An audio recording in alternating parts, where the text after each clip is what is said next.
Hello, friends. I have breaking news to share with you this Thursday. There is a new updated list from the Internal Revenue Service that includes 22 states. So if you reside in one of these states and have received a stimulus check, you may need to take action. Also, you may have to pay back any stimulus payments that you received. Friends, I will be going over everything that you need to know, so please make sure that you watch until the end of this video. Also, to say thank you for being part of this community and for joining me here every day, I will be announcing 2 winners tomorrow for the Walmart gift card giveaway. If you'd like to enter the weekly giveaway, all you have to do, friends, is click and like several of my videos, and then do comment below the keyword of each video that you watch. The more videos that you comment on, the greater your chances, dear friends, of winning the giveaways. The Internal Revenue Service is asking millions of taxpayers in 22 states who received state stimulus checks or tax rebates last year to hold off on filing your taxes. The agency said it is seeking to clarify whether those tax rebates and special refunds are considered taxable income. About 16 million California residents received middle-class tax refund checks of $350 per eligible taxpayer last year. It was part of a relief package designed by the state to help residents cope with soaring inflation at a time when the state had a budget surplus. At least 22 U.S. states authorized tax rebates last year as their coffers were buoyed by strong economic growth and federal crisis aid. According to the Tax Foundation, states that have sent out rebate checks to their residents includes Alaska, Arkansas, California, Colorado, Connecticut, Delaware, Florida, Georgia, Hawaii, Idaho, Illinois, Indiana, Maine, Massachusetts, Minnesota, New Jersey, New Mexico, New York, Oregon, Rhode Island, South Carolina, and Virginia. But those one-time windfalls are now throwing a wrench into tax season for millions of Americans, many of whom count on getting timely tax refunds to pay down their debt, make a large purchase, or pay off their bills. Last year, the average tax refund for the 2021 tax year was almost $3,200. That is a 14% jump from just the prior year. According to the IRS data, that amount that's bigger than the typical worker's paycheck.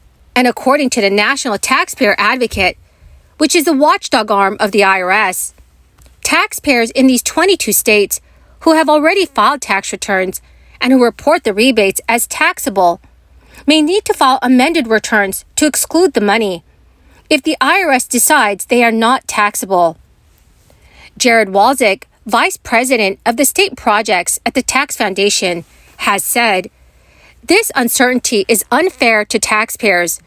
Tax experts have long known that the taxability of state rebate payments would be an issue, but the IRS remained silent until February 3rd, at which point it basically said, 'We'll get back to you soon.' Conversely, taxpayers who already filed the returns and excluded the payments should be subject to potential penalties, tax, and interest if the IRS decides that the rebates are taxable."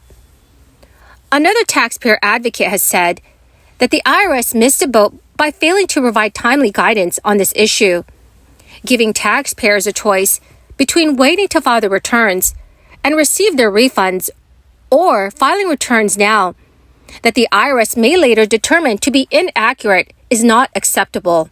Adding to the confusion for taxpayers is that the federal government's tax rebates, which were sent in the form of 3 stimulus checks during the crisis, were not considered taxable income by the IRS.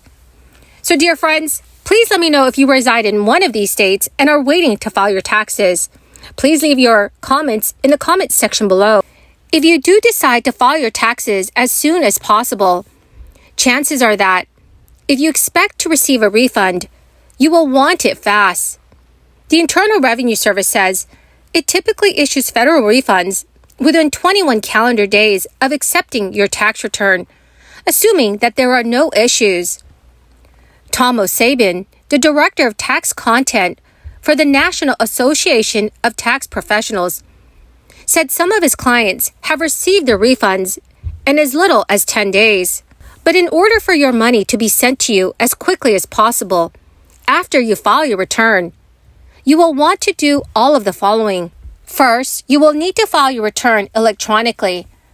Paper returns take the IRS longer to process and can add weeks, if not months, to when you'll receive your refund.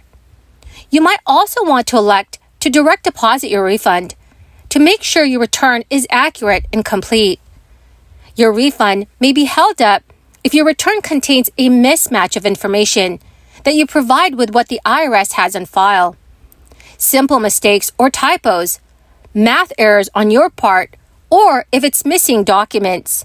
Well, my amazing and beautiful friends, that is the end of my daily stimulus update video for this Thursday afternoon. Friends, thank you so very much for being part of this community and for joining me here daily. I will be announcing 2 winners tomorrow for the $75 Walmart gift card giveaway.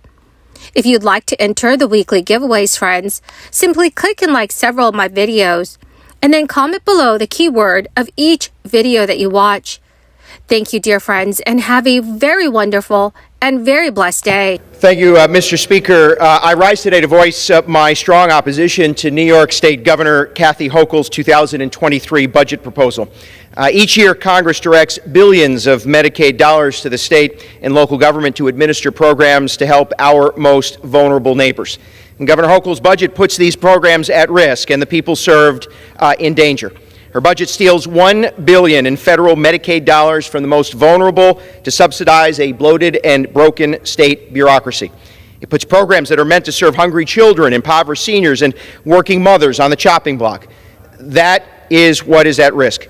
Things like food assistance and senior nursing care and addiction treatment services. Governor Hochul is stealing from programs that help children, seniors, and those living in poverty, and putting Albany bureaucracy in control of another $1 billion in taxpayer money. I oppose this budget and seek that we protect the most vulnerable of our neighbors all across New York.